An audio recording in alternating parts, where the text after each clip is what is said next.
Mr. Espinosa and Mr. Yap while they're held in jail, it's not surprised that that can be done when Mr. Duterte appoints the head of the Department of Justice. Similar, he talked about, again, I'll get to it, talked about neutralize, and how that is a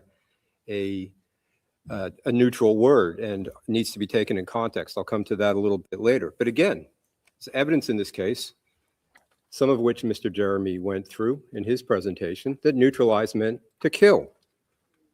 Whether he is correct or we are, whether we're able to prove it beyond reasonable doubt is another issue. Whether we're at substantial grounds is clear. We are. And I just say, again, responding to his argument about the documentation, that it's not unique to this case. In war crimes trials, crimes against humanity trials, where the very top leadership are the persons on trial, and when they're committing their crimes, they don't put it in writing often, let's go out and commit a crime. Mr. Kaufman will know this because we both worked together at the ICTY. During the trials for Srebrenica and the other Bosnian Serb army crimes, the VRS, every single order that turned out to be criminal, virtually every single order, had in the order from the General Mladic down the chain, respect the Geneva Conventions, treat prisoners of war properly, treat civilians properly in accord with the Geneva Conventions. That was in virtually every order, and it didn't mean anything. It was boilerplate as part of their cover-up. I'll move on to some of his points from yesterday now.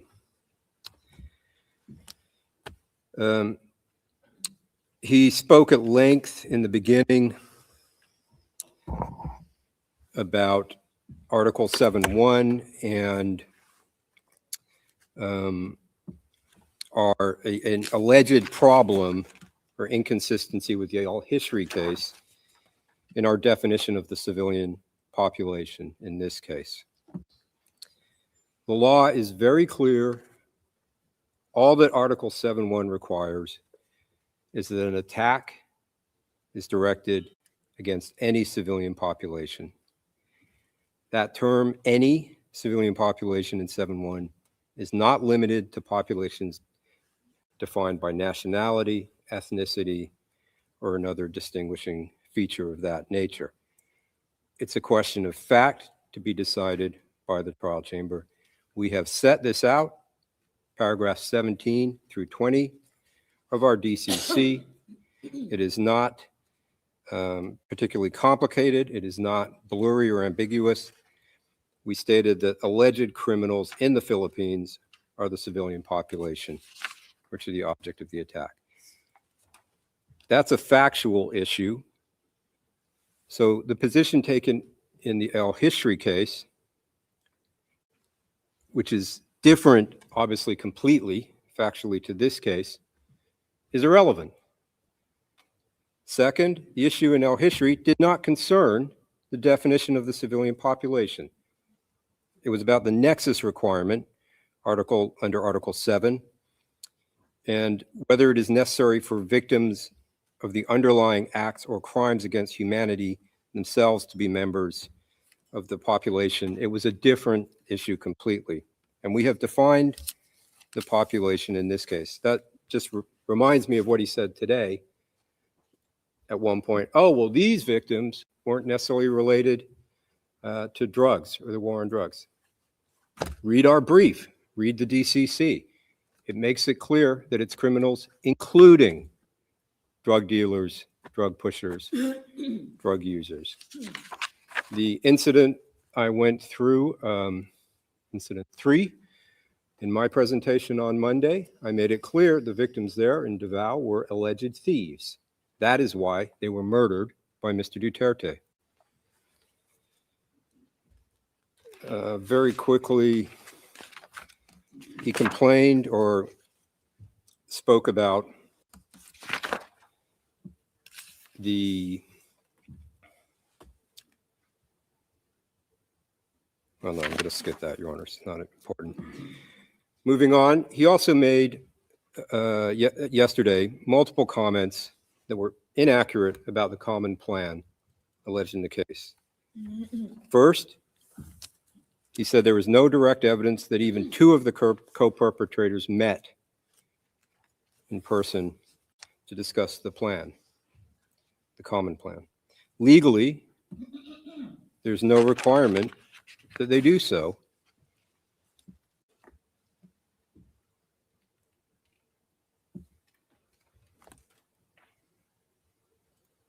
However, factually, what he stated was incorrect.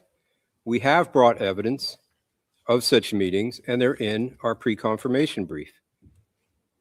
I won't go through it, but if you look at paragraph 27 and the items cited in footnote 135 of that paragraph, it sets it out.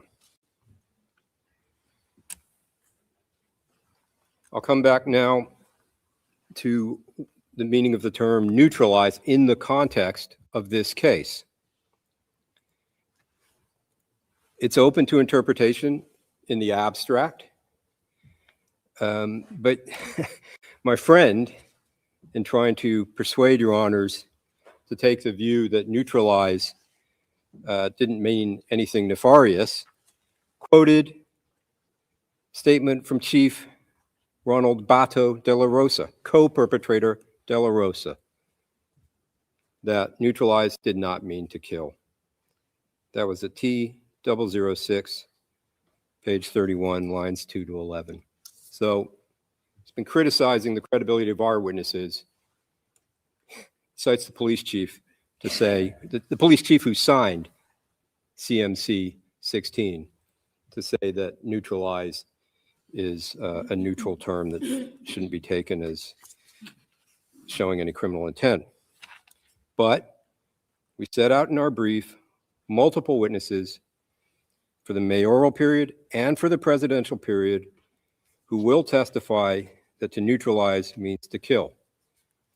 That's again set out in the brief, paragraphs 6 and 24. I'll read out just one example. This is ERN PHL OTP 000-15390-R01 at 0011, lines 345 to 346. Question of this insider witness. Okay, and the words eliminate and neutralize, what do they mean? Witness's answer, kill. You have to kill, whether it is a legitimate operation or not a police operation. So all of the dancing around about the term neutralize doesn't rise to the level where we would not be meeting our standard for confirmation today. One more example, my friend talked about it today. This is incident 13, in which the murder victims were Mayor Espinosa and Raul Yap. As we showed on Tuesday, Mr. Duterte, I won't play the video again, identified Espinosa as involved in drugs and said that he should be shot on sight and tracked down like a dog. And Mr. Kaufman said, yes, but Mr. Espinosa surrendered, and then tried to portray the murder of Espinosa in a jail cell as legitimate self-defense. In a jail cell, there's a shootout. The telling point here, as we said on Tuesday, transcript 5, page 10, lines 9 to 10. In the PRRD list, it was brought up, I believe, in the presentation. These two victims of incident 13, they are noted as neutralized on the list, not on the day they are arrested, not on the day they go to jail. They're marked neutralized on the days they're killed. So they were neutralized at the time they were murdered, per Mr. Duterte's government at that time. As I said in my submissions on Monday, right from the beginning, we acknowledge throughout his speeches, Mr. Duterte and some of his co-perpetrators, I used the term allies on Monday, referred to shoot to kill and self-defense, and that they sprinkled in these references to due process and legality.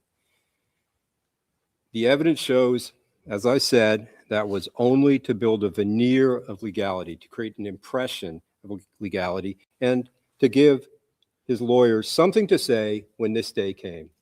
And that's exactly what has happened. Mr. Kaufman has gone through, repeated these when he can as some kind of mantra that supposedly exculpates his client. Does not. As I said, this is the lawyer Duterte trying to build in a defense in case he was ever held to account for his crimes. The facts can't be denied by these sprinklings. He ran a death squad in Davao that he created. He ran it for over 20 years before he became president. His promise was to kill thousands, and he did. So it doesn't matter how many times he tried to throw in a caveat. And again, as I said, this is not uncommon in crimes committed by powerful figures. They try to build in defense. One point Mr. Kaufman made yesterday, again, showing why this case is ready to go to trial and should not be dismissed. He refers to witnesses providing what he says is exculpatory evidence. He misstated these witnesses by saying they were OTP witnesses. They're not. We're not relying on them, but their statements are disclosed. We found these witnesses and interviewed them through the process that he portrays as somehow corrupt or biased or I don't know what. They provided exculpatory information, and we disclosed it. And that is somehow meant to say that this case should not go to confirmation. I mean, these witnesses are interviewed under 55-2. They're as suspects. Is it really unusual that when you're interviewing somebody who was involved in the crimes, that they say, I didn't do it? Does that mean that this case should not go to trial? Again, we go to trial. He can call those witnesses. The trial judges will listen to his witnesses, listen to the OTP witnesses, and then decide if we've proven our case beyond reasonable doubt or not.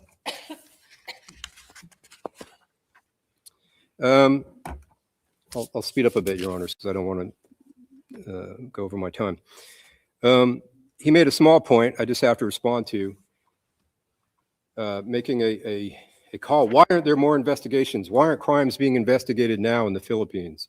Well, his client prevented all that by withdrawing the Philippines from the Rome Statute when he thought he might be prosecuted, thereby ensuring that we would not have jurisdiction after a certain period. Another point. My friend is trying to kind of have it both ways on how Your Honor should treat Mr. Duterte's utterances, his speeches, his words. On day 1, T0004 at page 30, lines 18 to 19, my friend said, Duterte's word was his word and the people knew it, end quote. Yesterday, worried about his client's confessions, that's what they are, he said, quote, this is at T0006, page 7, lines 5 to 7. He said, quote, one cannot rely on anything coming out of Mr. Duterte's mouth. All right, that's good to know if he ever decides to testify. And for his representations on interim release, that you can't trust a word that comes out of his mouth. But beyond that, as I went through on Monday, 3 times under oath, Mr. Duterte said in committee hearings, I have a death squad. Is Mr. Kaufman saying that his client is a liar and a perjurer who has no problem lying under oath? Limited use statements. I won't go through all the, frankly, nonsense that we heard about limited use statements. What I want to make clear, he tried to create an impression, which is just not true. Not one witness has been granted immunity in this case. None. There is no such thing as virtual immunity or whatever he called it. He said something similar today. It's standard practice to use these statements when interviewing suspects under 55-2 who have rights, and they do not grant immunity. It just means a statement can't be used against that particular witness. And if they lie during those statements to us, to the OTP, then the agreement is void and they can be prosecuted. And his suggestion somehow that we should not interview the direct killers, Mr. Duterte's killers at the bottom of the pyramid, they shouldn't be interviewed. That's clinically insane from a prosecution point of view. And of course, some of those persons will get limited use statements if their lawyers request them. And finally, we're here in this court to prosecute the most responsible. And the most responsible is his client, former President Duterte, not the people on the ground who committed the killings. They are responsible, but they are not the most responsible. And unlike his client, the ones who have come forward have shown remorse for what they have done.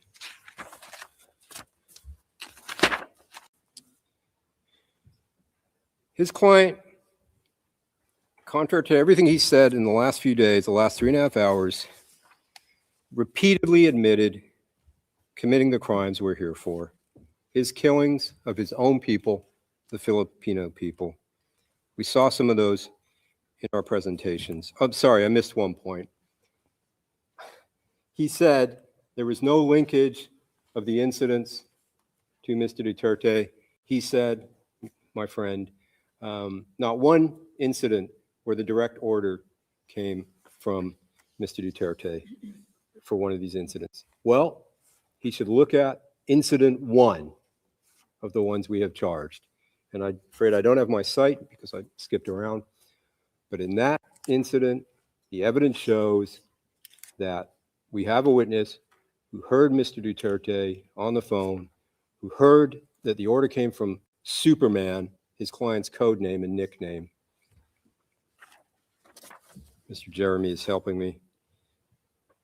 It's at para 89 of our brief, Your Honors.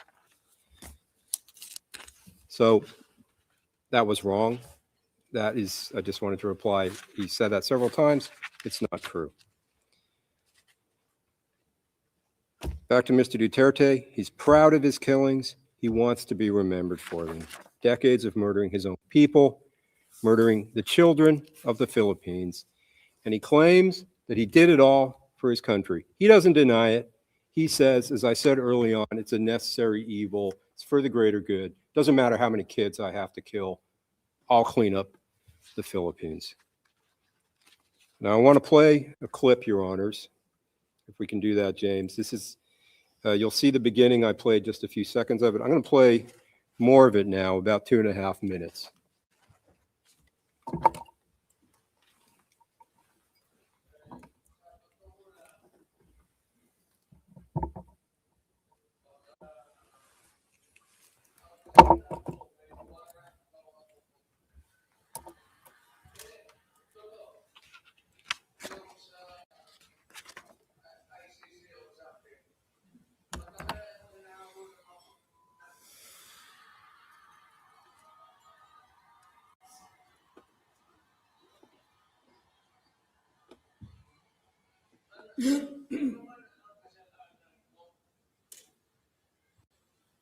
Na ginawa ko man ang lahat sa panahon ko para may konting katahimikan at mapayapa ang buhay ng Pilipino. Ang problema nito, ewan ko kung ang tingin ng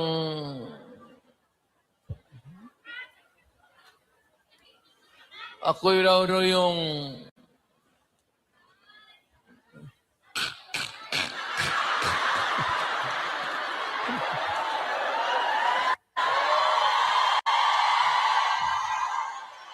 O ganito na lang. Ito ganito na lang. O sabi ko, assuming na totoo talaga yung naririnig ninyo, bakit ko ginawa yan? Para sa sarili ko? Para sa pamilya ko? Para sa inyo at ang inyong mga anak sa ating bayan. Ang higiin ko na lang sa inyo, total, kung ganito man talaga ang swerte ko sa buhay, okay lang, tatanggapin ko yan. Wala tayong Excuse magawa me, Council, you have 5 minutes left. hulihin tayo kung ikulong tayo. Kaya lang, meantime, mag-contribute kayo, baski $5, $10, para paglabas ko sa presuhan, pagawaan ninyo akong monumento katabi ni Rizal. Si Rizal may hawak na libro eh.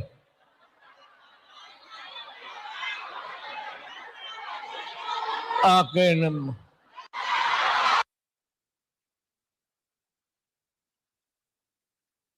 Okay, what did we see there? This is essentially Mr. Duterte's farewell speech. It was made on 9 March last year, 3 days before, as he says, he was apprehended. He was not going to surrender, apprehended and surrendered to The Hague. What did we see there? First, I won't repeat it, shows total, utter contempt for this court. Second, referring to, quote, his sin, end quote, he says, assuming that all the talk you hear is true, assuming it's all true, why did I do that? What is the talk that's all true? It's obvious. After he says that, he says, problem is, they think I'm the one who, and the crowd cheers. Again, he doesn't say it out loud because he knows he's on video. He doesn't want the words there. Assuming I'm the one who killed all these people. So he makes a little motion. Crowd goes wild, and he smiles because he likes that after he's made that statement. What innocent person has ever said, assuming I committed all these murders, it was for a really good reason? That's what they would like you to believe, that he doesn't mean it. And he says he did it not for himself, not for his family, but for the Filipino people. And it's obvious what he's talking about. He's talking about the murders. Again, the ends justify the means.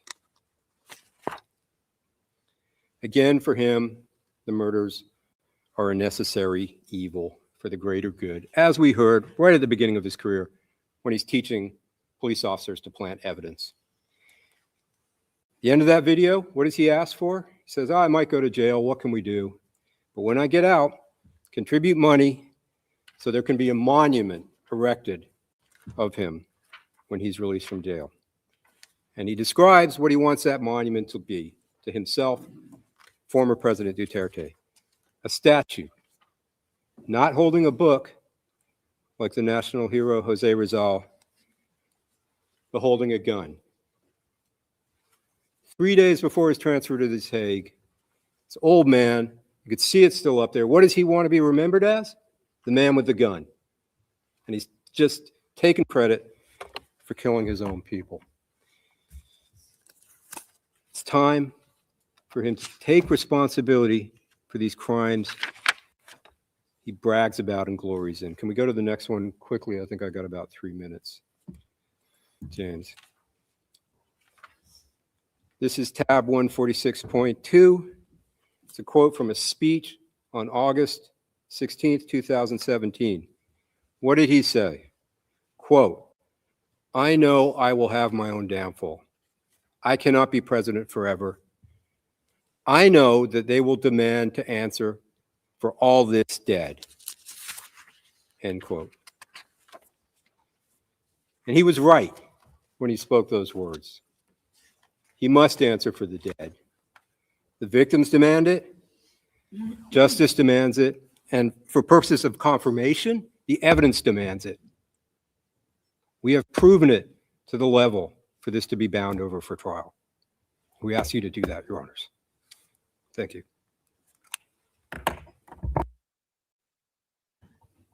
Merci beaucoup, Monsieur Thank you very much, Mr. Nichols. We will now go to the closing statements of the common legal representatives of victims. You have up to 12:30.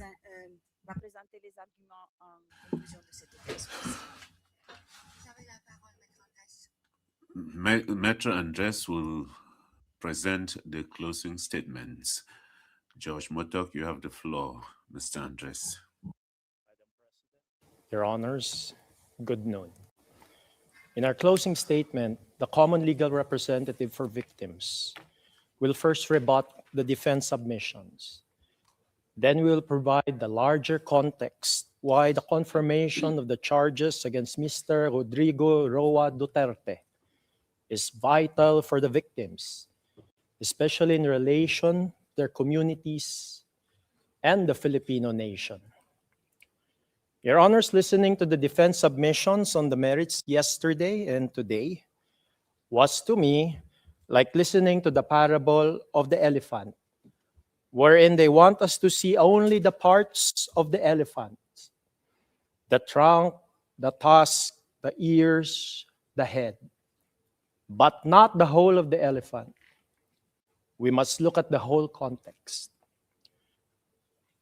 Madam President and Your Honors, it's also my duty as the common legal representative for victims to express the views and concerns of the victims.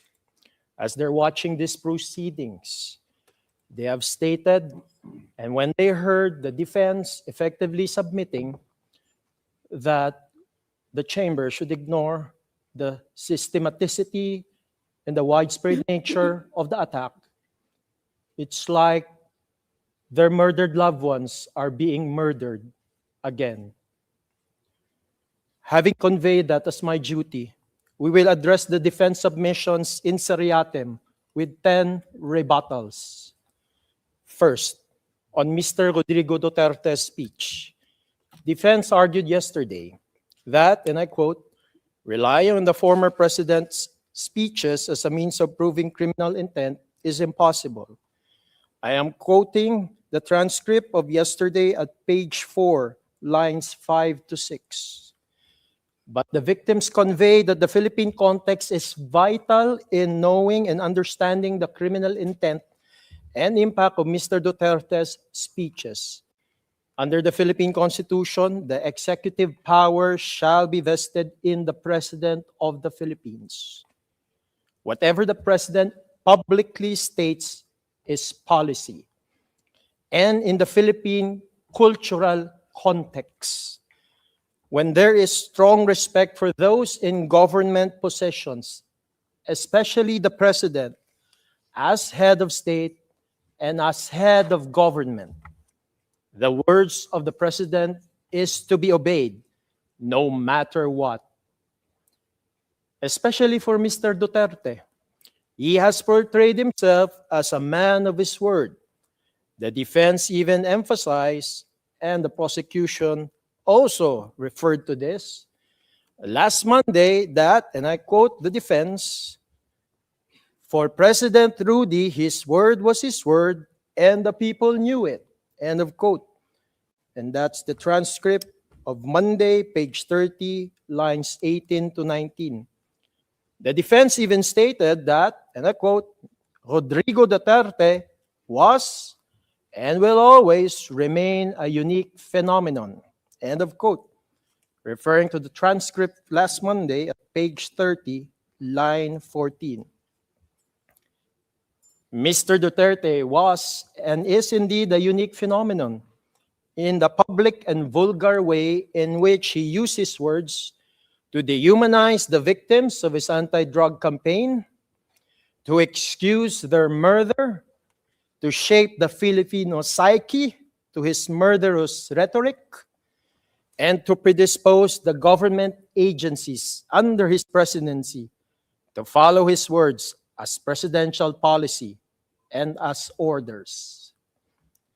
And the records show that every time Mr. Duterte exhorts the killing, the murders of alleged drug users, people are murdered all over the Philippines. To our second rebuttal, we rebut the defense legal theory in its Thursday submissions vis-a-vis count 1, which contains 9 incidents of murder during the mayoral period of the suspect. The defense argues concerning count 1 that this is allegedly, and I quote, hardly widespread. And I'm quoting the transcript of 26 February 2026 at page 6, line 23. We strongly disagree. Widespread refers to the scale of the attack. Courts and commentators interpret it through several indicators, such as the large number of victims, the killings, the deportations, rapes, or other acts affecting many people. Geographical spread, wherein the violence occurs across multiple towns, regions, or a broad area. The long duration, the sustained attacks over time rather than isolated incidents. The mass impact on the civilian population. The attack affects the population as a whole, not just a few individuals. The focus is on the quantitative magnitude. The attack is large in scope or effect. Systematic, on the other hand, refers to the organized nature of the attack. It is about how the violence is carried out, where there is pattern or methodical plan, repeated similar acts showing coordination, organizational policy or approval, wherein there's the involvement of the state or organizational structures, use of resources, logistics, weapons, or personnel deployed in an organized way. Regularity in pattern, not random or spontaneous, but structured. This is a qualitative criterion. The attack is carried out according to a plan, policy, or organized pattern. In the Nataganda case, the trial chamber has held in 2019 that, and I quote, the assessment of whether the attack is widespread is neither exclusively quantitative nor geographical, but must be carried out on the basis of all the relevant facts of the case. End of quote. In fact, in Nataganda, the trial chamber once again emphasized that, and I quote, the term systematic reflects the organized nature of the acts of violence and the improbability of their random occurrence. It refers to the existence of patterns of crimes evidenced by non-accidental repetition of similar conduct on a regular basis. End of quote. In reviewing the evidence in the record of this case, the only reasonable conclusion is that the attack against the specific group within the civilian population, individuals perceived as linked to drug crimes, was widespread and systematic. Contrary to the statistics shown by the defense, there is ample evidence about the high number of murders in this case. Third, on the death rate. Based on the 2019 trial chamber judgment on Nataganda, there is no requisite death rate in order to prove crimes against humanity for murder.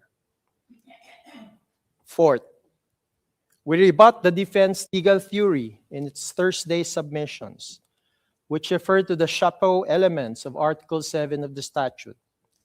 The defense argues, inter alia, that allegedly, and I quote, this policy did not and could not constitute an attack directed against a clearly definable civilian population. End of quote. And I'm referring to the transcript of yesterday at page 10, lines 16 to 17. We disagree. Since the chapeau elements of Article 7 of the statute provides for, and I quote, widespread or systematic attack directed against any civilian population, end of quote. As the element of crimes provide, and I quote, attack directed against a civilian population in this context, elements is understood to mean a course of conduct involving the multiple commission of acts referred to in Article 7, Paragraph 1 of the statute against any civilian population, pursuant to or in furtherance of a state or organizational policy to commit such attack, end of quote. It is also essential to note that on the targeting of a specific category of civilian population, the pretrial chamber has held in the situation in the Republic of Kenya that, and I quote, the chamber takes into account the information relevant to the status of the victims, their ethnic or political affiliation, as well as the methods used during the attacks, end of quote. The same pretrial chamber in the situation in the Republic of Kenya further held that, and I quote, the issue of whether an act was committed as part of a widespread or systematic attack needs to be analyzed on a case-by-case basis with regard to each particular act, end of quote. Applying this legal principle to the case at hand, we have argued that the evidence on the record unequivocally shows individuals targeted by Mr. Duterte's anti-drug campaign overwhelmingly came from impoverished communities where social mobility is limited and opportunities are scarce. The same type of people in the same type of communities using the same modus operandi were targeted by Mr. Duterte's anti-drug campaign. People from the vulnerable communities, the poor and marginalized, especially in urban, informal settlements marked by high levels of poverty. Thus, we have shown last Tuesday, Your Honors, that Mr. Duterte's anti-drug campaign was really a war against the poor. Consequently, the document containing the charges was not, and I quote, muddled, end of quote, as argued by the defense in the transcript of yesterday at page 8, line 8. Rather, consistent with the chapeau element under Article 7 of the statute, the DCC in paragraph 17 refers to the, and I quote, widespread and systematic attack against the civilian population in the Philippines, end of quote, referring to paragraph 17 in the DCC. While the DCC in paragraph 20 specifies that this attack was against, and I quote, alleged criminals in the Philippines who were perceived or alleged to be involved in drug-related, including production, sale, and use, and other crimes such as theft and murder, end of quote, referring to paragraph 20 of the DCC. The latter, in paragraph 20, is merely a subset of the former in paragraph 17 of the DCC. Again, this framing in paragraph 20 of the DCC is synonymous with the framing in the situation in the Republic of Kenya, wherein police violence targeted perceived gang members. Fifth, the defense yesterday referred to Philippine Supreme Court issuances. And I quote, the defense inter alia referred to, and I quote, Supreme Court of the Philippines in petitions challenging aspects of the anti-drug campaign, end of quote. Referring to transcript of yesterday at page 26, lines 10 to 11. Madam President, Your Honors, I and Attorney Buturian are familiar with these petitions referred to by the defense because we were actually the petitioners' counsels in those petitions. And we actually argued before the Philippine Supreme Court last 2017 on this issue.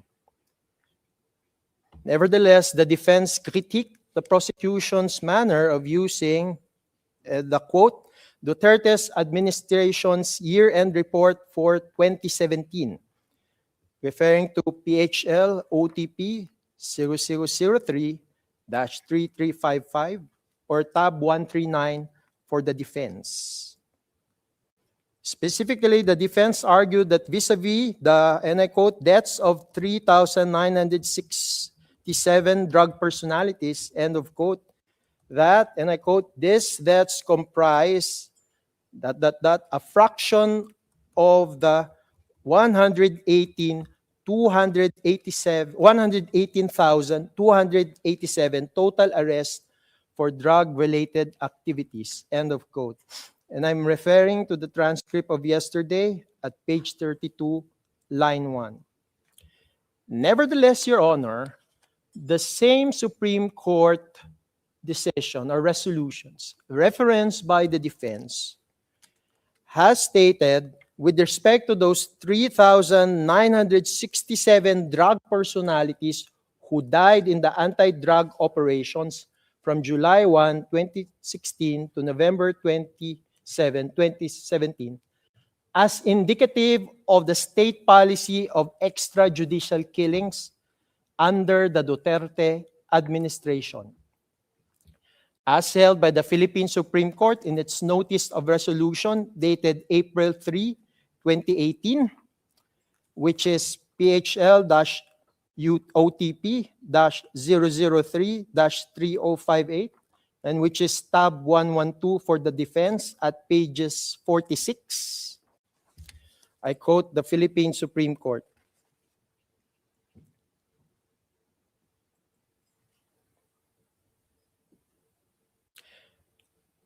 Aside from the OSG's submissions in the present cases, we take judicial notice of the Duterte administration's 2017 year-end report, where deaths in cases related to illegal drugs and the internal cleansing conducted within the Philippine National Police are touted as accomplishments.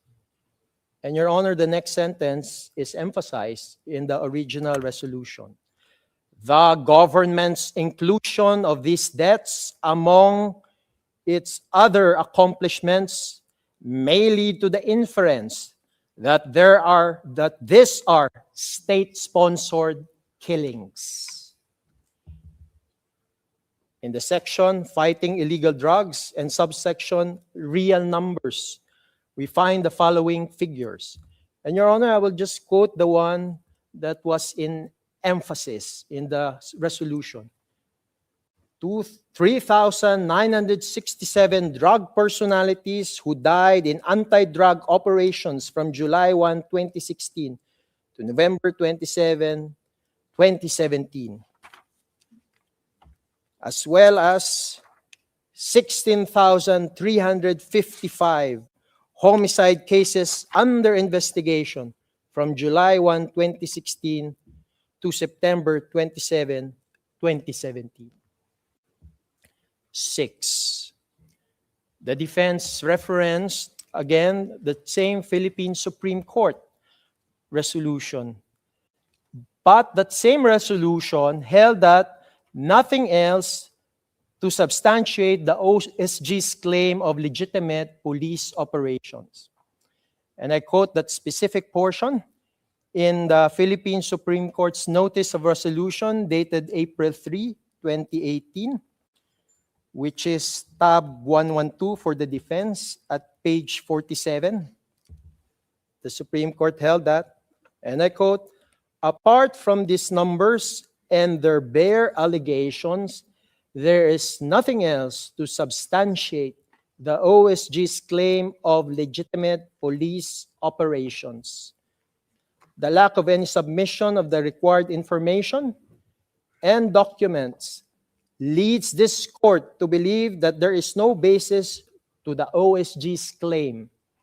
It is Hornbook doctrine that bare allegations unsubstantiated by evidence are not equivalent to proof, i.e., mere allegations are not evidence. End of quote. Seventh, Your Honor. Again, in reference to the same Supreme Court resolution referenced by the defense, the Supreme Court also held there that the PNP cannot claim presumption of regularity on deaths occurring during police operations. Your Honor, I will quote that specific portion of the notice of resolution dated April 3, 2018, which is tab 112 for the defense at pages 47 to 48. The Supreme Court held, and I quote, "The PNP cannot claim the presumption of regularity in official functions because deaths are not supposed to occur during any of their operations. The presumption of regularity in the performance of official duty must be seen in the context of an existing rule of law or statute authorizing the performance of an act or duty or prescribing a procedure in the performance thereof.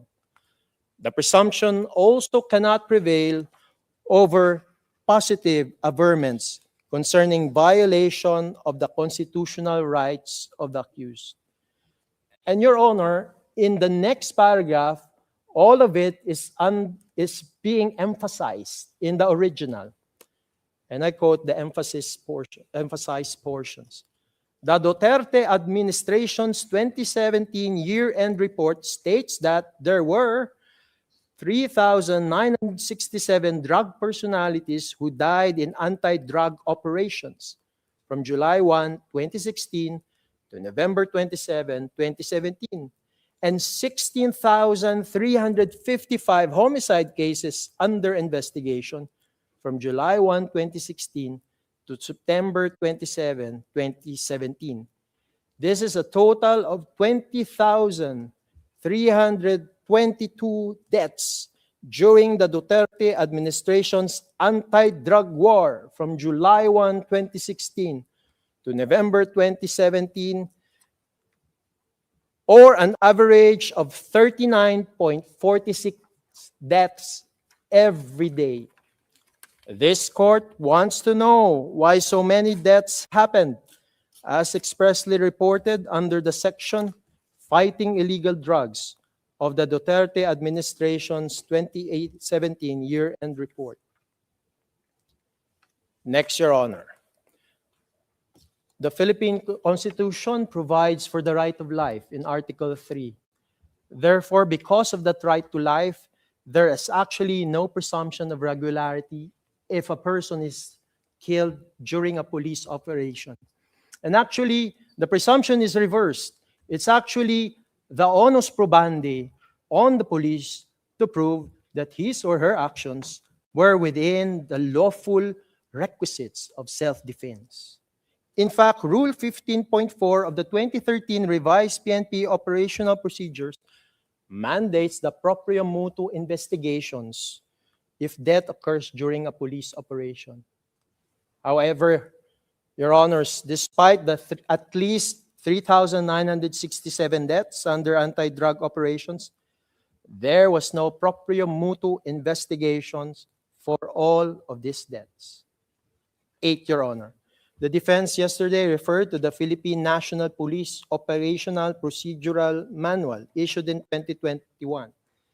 But the same was irrelevant and a non sequitur with respect to how the PNP construed and applied the word neutralize under CMC 16-2016 from July 1, 2016 until March 16, 2019, which is within the temporal jurisdiction of the court. The defense recognizes that the same Philippine National Police Operation Procedural Manual was published in 2021, specifically in September 2021. And it was already after the temporal jurisdiction of this court. Hence, it's irrelevant with respect to this case. 9th, the defense asserted that purportedly the Duterte's administration is, and I quote, intolerant, for rotten apple police officers. End of quote. That's in the transcript of yesterday at page 32, line 20 to 21. This is not true, Your Honors. Mr. Duterte's administration has not criminally prosecuted the police officers responsible for the government-recognized deaths of at least 3,967 drug personalities who died in anti-drug operations from July 1, 2016 to November 27, 2017. In fact, the undisputed fact in this case is that the Philippines only investigated Excuse me, counsel. You have 5 minutes left. at most 302 cases. And I refer to the February 27, January 26, 2023 decision of this chamber on the authorization pursuant to Article 18, Paragraph 2 of the statute to resume the investigation.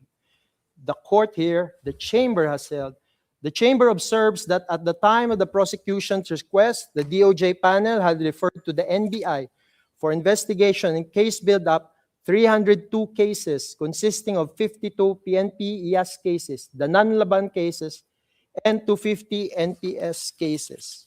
And in paragraph 39, from the information before the chamber, it therefore appears that the DOJ panel review does not amount to relevant investigations within the meaning of Articles 17 and 18 of the statute.